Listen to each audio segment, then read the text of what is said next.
Et bienvenue dans son 54e journal d'investissement où je te partage chaque semaine en toute transparence mes choix, mes prises de position et mes analyses. Je dois avouer quelque chose cette semaine. Au plus je regarde les marchés, au plus je me trouve que ça sent mauvais.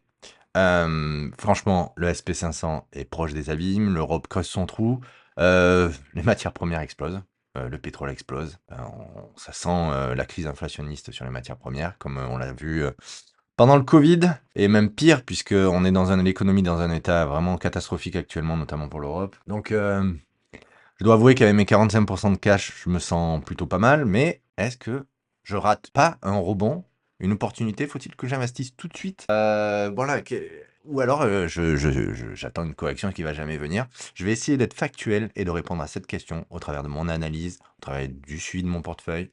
On va rentrer dans le portefeuille où je vais te montrer mes arbitrages, puis suivre dans l'analyse technique. À tout de suite.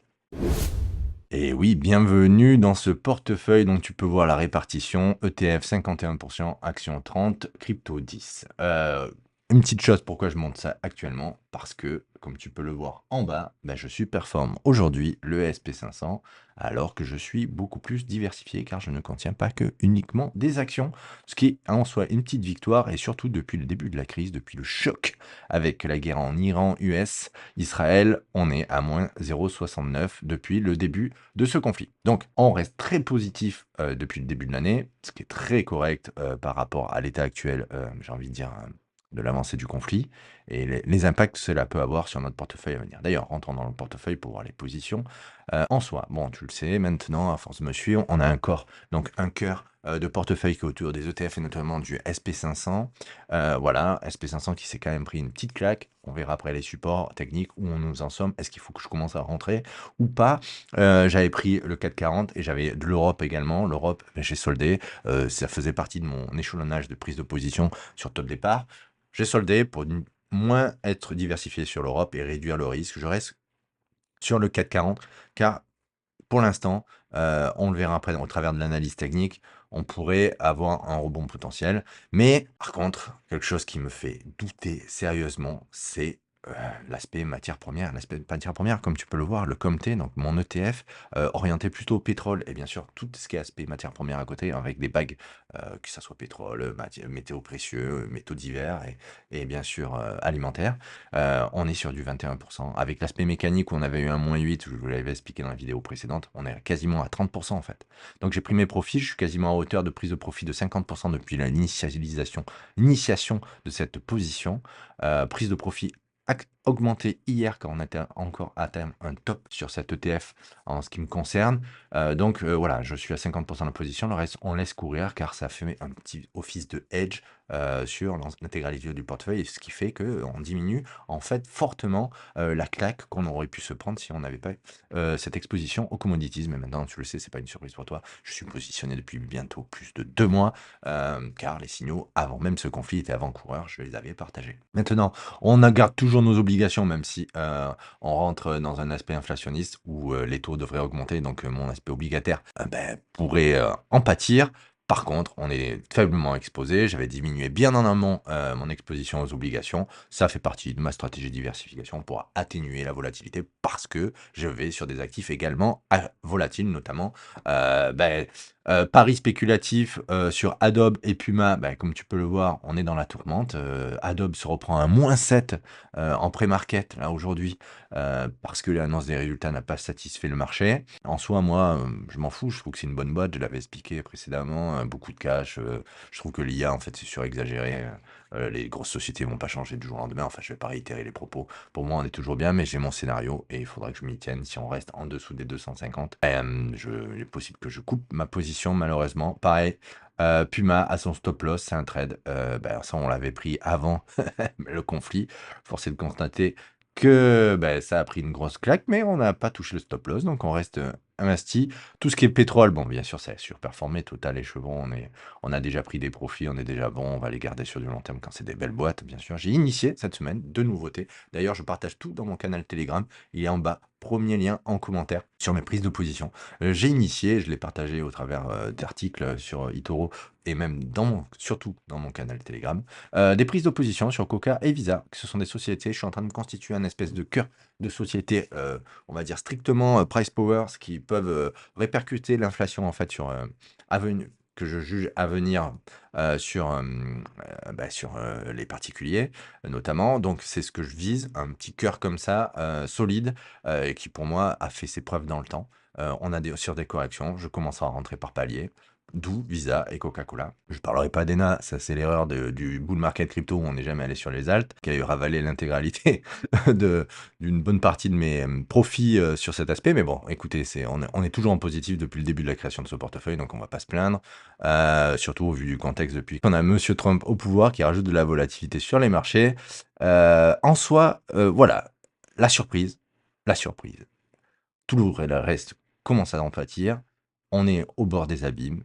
Le SP500 pourrait casser ses supports. L'Europe pourrait créer le gouffre. Et mon Bitcoin est positif et consolide. On va voir ça dans l'analyse technique tout de suite. Et consolide. Il est résistant. Il a été créé pour pallier les crises, pour résister à l'inflation. Est-ce qu'il va remplir son rôle si on rentre dans une crise inflationniste? C'est ce qu'on va voir tout de suite au travers de l'analyse technique. En tout cas, je t'ai partagé en toute transparence mes choix et mon raisonnement. Je continue à le partager dans mon canal Telegram. N'hésite pas à t'inscrire, c'est gratuit. Et voilà. Allez, analyse technique du roi, du king. Mais avant de continuer, un like, un commentaire, un partage, ça encourage la création de mon contenu et je t'en remercie. Analyse technique du Bitcoin. Chaque bougie est une semaine. Là, comme tu peux le voir, on oscille vraiment autour des 60 à 70 et on vient de casser les 70. Comme la semaine dernière, j'avais renforcé mes positions, j'ai suivi mon scénario, j'ai dû les couper parce qu'on avait réintégré. Et ce contrariant est reparti nous chercher son rebond. Donc j'ai envie de dire que si on a une consolidation, enfin confirmation en semaine au-dessus des 70, on pourrait très bien aller chercher la zone des 77 voire même les bandes de Bollinger 83. Voilà, on peut pas parler d'un retour, j'ai envie de dire, d'un retour en bull market ou même pour aller chercher les plus hauts sommets. Déjà, il faut reconquérir, j'ai envie de dire, à minima les 80. Et à ce stade-là, on pourra envisager autre chose, mais on est pour moi toujours dans une correction, juste un rebond potentiel avant d'aller chercher plus bas. C'est le scénario que je privilégie actuellement, mais je garderai ma position, quoi qu'il en soit, autour des 70. Pourquoi? Parce que choper le plus bas du marché, c'est compliqué. Un Bitcoin, pour moi, à 70K, c'est déjà un beau prix. Si je vais plus bas, j'ai du cash, je renforcerai. Mais pour l'instant, on va rester positionné à hauteur, comme vous avez pu le voir, de 5% sur ce portefeuille. Vous savez qu'on a une belle pattern de consolidation et potentiellement explosive pour aller chercher ce que je te disais autour des 80-87 en journalier, comme tu peux le voir. Voilà, rien de plus. Le RSI est au-dessus maintenant des 50 en journalier, ce qui peut encourager vraiment la poussée de ce rebond. Donc, il en est de même pour, j'ai envie de dire, l'Ether. Donc, je ne vais pas l'analyser puisqu'on est quand même sur une grosse similarité avec une volatilité plus importante sur l'Ether. Donc, pour moi, pas de valeur ajoutée à creuser plus dans ce sujet. Le Bitcoin, va-t-il remplir, j'ai envie de dire, son rôle en cas de crise inflationniste? On le verra, on suivra ça chaque semaine. Maintenant, on va aller voir le SP500 où en sommes-nous. Donc, déjà, on a cassé une première barrière, voilà, qui était pour moi autour de 6750. Allez, ouais, c'est une grosse zone, une grosse maille. C'était cette zone-là, 6750. Là, comme tu peux le voir, chaque journée est une bougie. On se rapproche de la moyenne mobile des 200. Pour autant, comme j'avais dit, la première ligne, on va dire, de défense, c'était là. On va dire que la prochaine ligne de défense, avant une possible correction importante, ça va être entre la zone des 6005 et des 6500. Donc, je vais les dessiner. Voilà. Donc, tant qu'on reste, à mon sens, entre ces deux bornes, rien à craindre. On peut potentiellement rebondir rapidement si bonne nouvelle, contexte macro. Donc, il n'y a pas le feu au lac pour l'instant et je vais pas m'empresser de recharger car on est déjà pas mal positionné sur le SP500. Donc je préfère privilégier l'aspect valeur sur les entreprises dont je t'ai évoqué, notamment Visa et Coca-Cola. mais j'en ai une autre dans le collimateur que je partagerai la semaine prochaine, je pense, suivant comment se déroule en fait l'avenir en fait de ce cycle. Mais pour l'instant, en journalier, ça se rapproche. C'était pour mettre mes bornes et là que je vois que tout simplement, on est sur la partie basse des bandes de Bollinger. Donc il y a pas le feu. On pourrait clairement latéraliser. Et d'ailleurs, mets-le-moi en commentaire. Penses-tu que ça va casser ou on va latéraliser? Et j'ai envie de dire, faire c'est ces moments où on peut être impatient de tirer trop tôt. De tirer trop tôt et j'essaye justement moi de me préserver de ça. Alors après, il faut pas aussi rester statique et rien faire, être tétanisé par la peur. Donc pour l'instant, mon scénario, c'est qu'on est sur la partie basse. On pourrait enclencher un petit rechargement parce que déjà, on est sur la partie basse des bandes de Bollinger et que si ça rebondit, c'est intéressant.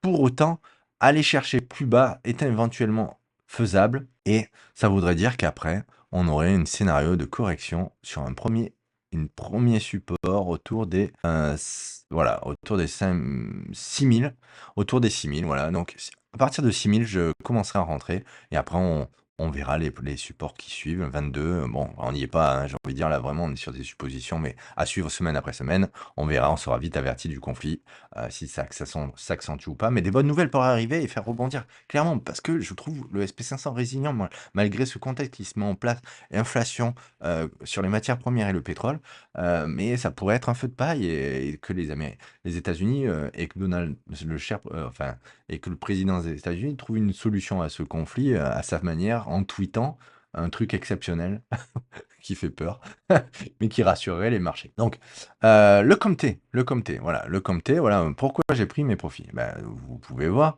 depuis l'initiation de ma prise de position avec les 8% intégrés de dividendes, on est quand même sur 2 sessions de montée. Donc, je suis sur quand même plusieurs ratios R1. Donc, il est normal j'avais pris ma première prise de profit autour des 29. Là, j'ai pris une deuxième prise autour des 32 parce qu'on suit le pétrole. On suit le pétrole au niveau du WTI. Et je vais te montrer le WTI. Et tu vas vite comprendre que on pourrait être encore sur quelque chose qui va croître dans le temps.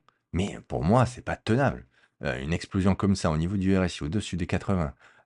Bon, certes, on a fait une grosse mèche de l'espace, mais on est sur les plus hauts comme auparavant au niveau en fait du Covid. Donc en soi, sorti du Covid, puisqu'on était parti, rappelez-vous, sur le pétrole était gratuit ou même on vous donnait des sous pour l'avoir, maintenant on est sur les plus hauts. Donc on se situe, et c'est ça qui est beau dans l'analyse technique, clairement sur le sommet des 90. Donc là on va être juste en dessous. Pour moi, si crise inflationniste il y a, ça passera quand même par, là chaque bougie est un mois, par une consolidation. Et là, on peut voir qu'en semaine, on n'y est pas du tout. C'est totalement explosif, on se rapproche des plus hauts, on est au-dessus, donc c'est ce que je disais, de la zone des 90, mais on pourrait réintégrer ces 90 et latéraliser, vous voyez? Latéraliser, donner un peu de poumon, ce qui serait pas forcément mieux pour l'économie, parce que ça voudrait dire qu'on maintient un prix au-dessus des 80 $. Donc au-dessus des 80 $, ça pourrait être vraiment handicapant pour l'économie et pour toutes les économies, j'ai envie de dire. Émergents, Europe, State, qui en pâtira le plus. On verra, pour l'instant, l'Europe se prend une grosse claque, mais les pays émergents, regardez, se prennent encore plus une claque. Donc la Chine derrière n'est pas sécure hein, sur cet aspect-là. Donc Trump, peut-être joue-t-il ça dans la douleur, ils en sortiront plus victorieux. Donc c'est ce que je me dis, la petite idée, c'est est-ce que ça dans la peine, est-ce que ça sert pas quand même aux États-Unis à couler tous les autres? Donc sur la sortie du conflit, on verra bien le 440. Et je le vois avec toi. Regardons le 440. Bon, ça sert à rien d'être en journalier. 440 sans dividende réinvesti, on a réintégré son range, qu'on travaillait depuis un bon bout de temps, j'avais pris sur la cassure, boum, ça s'est retourné. Il faut croire que chaque fois que je me positionne sur le CAC, il y a une crise qui arrive, hein, c'est possible. Je vais voir, c'est ma corrélation, non, je plaisante. Mais bon, mais regardez, c'est ce qui me fait garder ma position, c'est qu'on consolide, on vient de retoucher, et c'est propre, après un démarrage, on vient de retoucher, j'ai envie de dire, le support qui faisait office de résistance pendant un long moment. Sur le 440 avait dividende réinvesti. Donc, pour l'instant, techniquement, sur le graphique, ma vision, c'est qu'il n'y a pas le feu au lac. Notamment pour le 440. Voilà. C'est pour ça que je ne couperai pas ma position et je trouve qu'il y a tellement de volatilité, on fait plus 10, moins 10 sur le pétrole, tout s'agit dans tous les sens au tweet du président des États-Unis. Donc non, gardez la continuité, on a déjà du cash, on va garder ce fil conducteur, clairement, on va pas y déroger et on va voilà, naviguer, j'ai envie de dire, jour après jour, semaine après semaine, mais en gardant ce cap de diversification du portefeuille, de résilience, ainsi de suite. Et là, en l'occurrence, le 440, pour moi, techniquement, n'a pas encore cassé ses supports. Donc, il y a pas à s'inquiéter pour le moment, pour le moment. En ce qui concerne derrière, on avait vu le bitcoin, c'est bon, on a fait le vert. Bah, Total. Total, j'ai une question dans mon cercle privé. Ouais, Fabien, Total, tu crois que c'est bien là, je devrais investir? Bon, ben, je laisse répondre les graphiques. Regardez où nous en sommes au niveau du RSI. Regardez combien on fait depuis des semaines on part. Moi, je parle de Total depuis maintenant la création du portefeuille. Je dis que c'est une bonne boîte, c'était sous-coté, sous-valorisé, que les boîtes d'énergie étaient sous-coté, sous-valorisées. On avait fait une entrée progressive. Je prends mes profits là, j'achète pas, j'achète pas. Si on nous laisse la chance d'une consolidation qui revient toucher son support, là on renforcera. Enfin, du moins, je renforcerai sur son portefeuille. Tu le sais, c'est pas un conseil d'investissement, je challenge mon avis, je suis pas omniscient en bourse, je fais mes strats, je fais mes scénarios, je m'y tiens.